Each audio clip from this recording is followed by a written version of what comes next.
साथियों नमस्कार।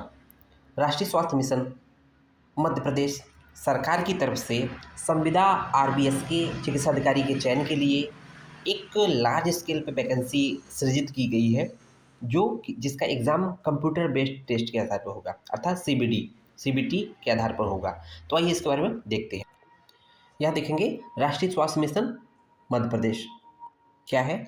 राष्ट्रीय स्वास्थ्य मिशन मध्य प्रदेश के अंतर्गत संविदा आरबीएस के चिकित्सा अधिकारी के पद के लिए एमपी ऑनलाइन के वेब पोर्टल के माध्यम से आवेदन आमंत्रित किए गए। संविदा आयुष चिकित्सक आरबीएस के का अनुबंध 31 मार्च 2026 तक के लिए होगा, जिसे आगामी वर्ष की वार्षिक कार्य योजनाओं में स्वीकृति अनुसार नवीनीकृत किया जा सकेगा। राष्ट्रीय स्वास्थ्य मिशन मध्य प्रदेश संविदा आरबीएस के चिकित्सा अधिकारी के रिक्त पदों की भर्ती हेतु भारतीय चिकित्सा पद्धति विभाग आयुर्वेदिक 45% पद है, होम्योपैथिक की 45% पद है और यूनानी की 10% पद है की सम्मति अनुसार निम्नलिखित पदों का विभाजन दिया गया है। जैसे देखेंगे यहाँ पर पदों का विभाजन किस तरह से है। देखेंगे संविदा आरबीएस के चिकित्सक अधिकारी, जिसमें आयुर्वेद की बात कर रहा है तो उसमें पुरुष के लिए 74 पद है और महिला के लिए 74 पद है। उसी तरह से होम्योपैथिक का जो आरबीएस के है उसमें पुरुष के लिए 74 है, महिला के लिए 74 है। और यूनानी की बात कर ले आरबीएस के चिकित्सक के लिए, तो पुरुष के लिए क्योंकि यहाँ पर 10% है तो इसलिए 16 पद है और महिला के लिए 16 पद है।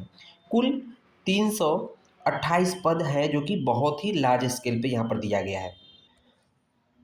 अब देख लेते हैं कुछ इंपॉर्टेंट पॉइंट, अर्थात फॉर्म आवेदन से संबंधित कुछ देख लेंगे। देखेंगे ऑनलाइन आवेदन पत्र भरने की प्रारंभ दिनांक क्या है, 16 दिसंबर 2025 से शुरू हो गया है। और आवेदन पत्र त्रुटि सुधार करने की प्रारंभिक तिथि, मान लीजिए आवेदन पत्र में कोई त्रुटि हो गई है तो उसका 23 दिसंबर 2025 से स्टार्ट होगा। और आवेदन पत्र को भरने की अंतिम तिथि क्या है, 5 जनवरी 2026। और उसमें त्रुटि सुधार के लिए कोई मिस्टेक हो गया तो एक दिन और बढ़ा दिया जाएगा, अर्थात 6 जनवरी 2026।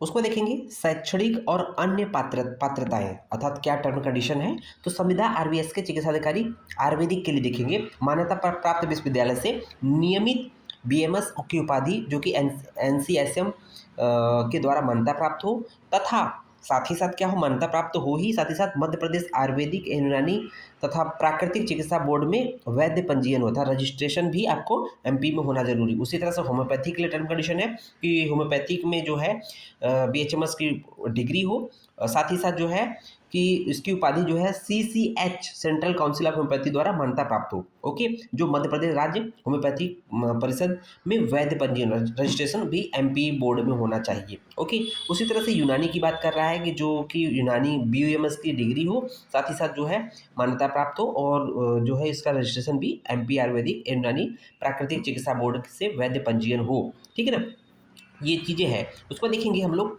कि यहाँ पर क्या क्या अपलोड करना, दस्तावेज अपलोड करना, डॉक्यूमेंट क्या है, हाई स्कूल सर्टिफिकेट परीक्षा की अंक सूची, 10+2 शिक्षा प्रणाली के 12वीं परीक्षा की अंक सूची, और साथ ही साथ जो है कंडिका 2 अनुसार शैक्षणिक और अन्य पात्रताएं अनुसार परीक्षा की अंक सूची एवं अनुभव प्रमाण पत्र, जीवित वैध पंजीयन प्रमाण पत्र। ओके, उसके साथ साथ देखेंगे मध्य प्रदेश का मूल निवास प्रमाण पत्र जरूरी है।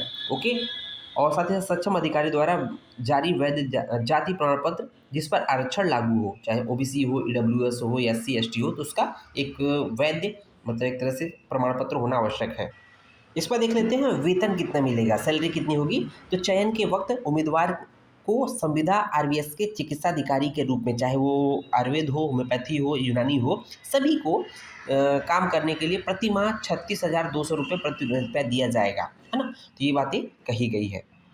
उसको देखेंगे चयन प्रक्रिया कैसे होगी। संविदा आरबीएस के चिकित्सा अधिकारी के चयन के लिए एमपी ऑनलाइन लिमिटेड द्वारा एमसीक्यू बेस्ड क्वेश्चन होगा, परीक्षा एक तरह से कंप्यूटर बेस्ड टेस्ट होगा, जिसके लिए क्या करना है ये पॉइंट देखेंगे कि यहाँ पर परीक्षा के लिए प्रश्न पत्र में 4 उत्तरों के विकल्पों के साथ, मतलब 4 एमसीक्यू 4 ऑप्शन रहेंगे, 100 एमसीक्यू प्रश्न मिलेंगे, 100 प्रश्न होंगे, जिसमें प्रत्येक प्रश्न का 1 अंक होगा, कोई निगेटिव मार्क नहीं होगा। ध्यान दीजिएगा, कोई निगेटिव मार्किंग नहीं है।